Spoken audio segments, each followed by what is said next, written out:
Hello guys, how are you? আশা করতেছি সবাই ভালো আছেন। আজকে আমরা বিবিএল এর ফার্স্ট ম্যাচ পাঁচ স্কচার ভার্সেস মেলবোর্ন স্টারের ম্যাচ প্রেডিকশন এবং অ্যানালাইসিং করব এই ভিডিওতে। অনেকদিন পর আবারও রানা কাম ব্যাক করেছে, সো এক্ষুনি চ্যানেলটি সাবস্ক্রাইব করে রাখুন, নোটিফিকেশন বাটনটি অন করে রাখুন, যাতে আপনারা যখনই আমি ভিডিও আপলোড করি আপনারা ইজিলি সেটা টের পেয়ে যান। কারণ এখন থেকে রেগুলার ভিডিও আসবে এবং রানা কিন্তু এখন আবারও কাম ব্যাক করবে। চলুন কথা না বাড়ে, আরেকটি কথা, আমার ব্যাকগ্রাউন্ডে অনেক নয়েজ শুনতে পাচ্ছেন, সো ওইটা একটু ইগনোর করার চেষ্টা করবেন, কাল থেকে এই নয়েজ আর আসবে না। সো ফাইনালি আমরা ভিডিও শুরু করতেছি, যেখানে আমরা প্রথমে কথা বলবো পাঁচ স্কচারের প্লেইং ইলেভেন নিয়ে। অ্যান্ড হচ্ছে কি, এখানে মেলবোর্ন স্টারের যদি আমরা প্লেইং ইলেভেন নিয়ে কথা বলি, দুইটাই যদি কম্পেয়ার করেন, দুইটাই সলিড টিম, দুইটাই হচ্ছে গিয়ে অ্যাভারেজ টিম।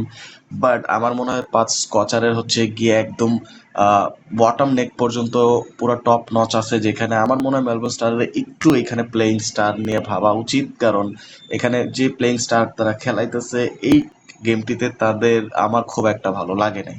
আমি নাম বলবো না, আপনারা নাম লিখে নেবেন, কারণ নাম বলতে গেলে ভিডিও বড় হয়ে যায়। সো আগেবারই এখানে আপনারা দেখতে পারবেন যে আমরা কিছু লাস্ট 5 ম্যাচের রেজাল্ট দেখাইতে পারতেছি, এটা কিন্তু গতবারের। যেখানে আপনারা দেখবেন যে পাঁচ কচার এবং হচ্ছে গিয়ে মেলবোর্ন স্টারের খুব একটা পারফরমেন্সের ডিফারেন্স ছিল না, বাট তাদের ভিতরে যখন হেড টু হেড হয় তখন কিন্তু পাঁচ কচার ভাই আলাদা একটা রূপে থাকে, যেখানে 10 ম্যাচের ভিতরে 8টাই এখানে পাঁচ কচার জিতেছে। এটা কিন্তু খুবই হিউজ নাম্বার।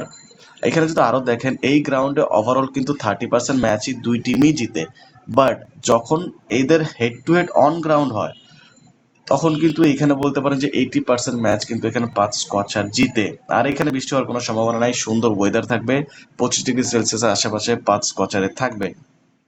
এখন আসি ফাইনাল প্রেডিকে, যেখানে আমরা দেখতে পারবো যে অ্যাভারেজলি এই মাঠে হচ্ছে 100, বলতে পারেন যে 61 রানের আশেপাশে হয়, যেখানে ব্যাটিং ফার্স্ট কিন্তু এইখানে অলমোস্ট 70% ম্যাচ উইন করে। তার মানে টস জিতে ফার্স্ট যে ব্যাট করবে তার জেতার সম্ভাবনা কিন্তু খুব বেশি থাকবে এইখানে। এবং এইখানে কিন্তু পেসাররা ডমিনেট করে, লিটারেলি ডমিনেট করে, এখানে 80% উইকেট কিন্তু পেসাররা নেয়। আর এখানে যদি আপনি দেখেন ওভারঅল যত স্ট্যাট আছে আপনাদের সামনে, এখন আসি মেন প্রেডিকশনে যে টস কে জিতবে। আমার মনে হয় এখানে টস পাঁচ স্কচার জিতবে। এবং এইখানে যদি অ্যাভারেজ রান দেখেন এই গ্রাউন্ডে আমার মনে হচ্ছে 160-এর আশেপাশে হবে। সো ম্যাচ কে জিতবে, ম্যাচ কে জিতবে এটা জানতে হলে আবারও আগের মতো আমাদের ইমো, হোয়াটসঅ্যাপ এবং টেলিগ্রাম নাম্বার কিন্তু আপনাদের স্ক্রিনে দেওয়া আছে, সেখানে আরামসে একটা মেসেজ করে দেন, আপনারা জেনে যাবেন। Take care, bye by.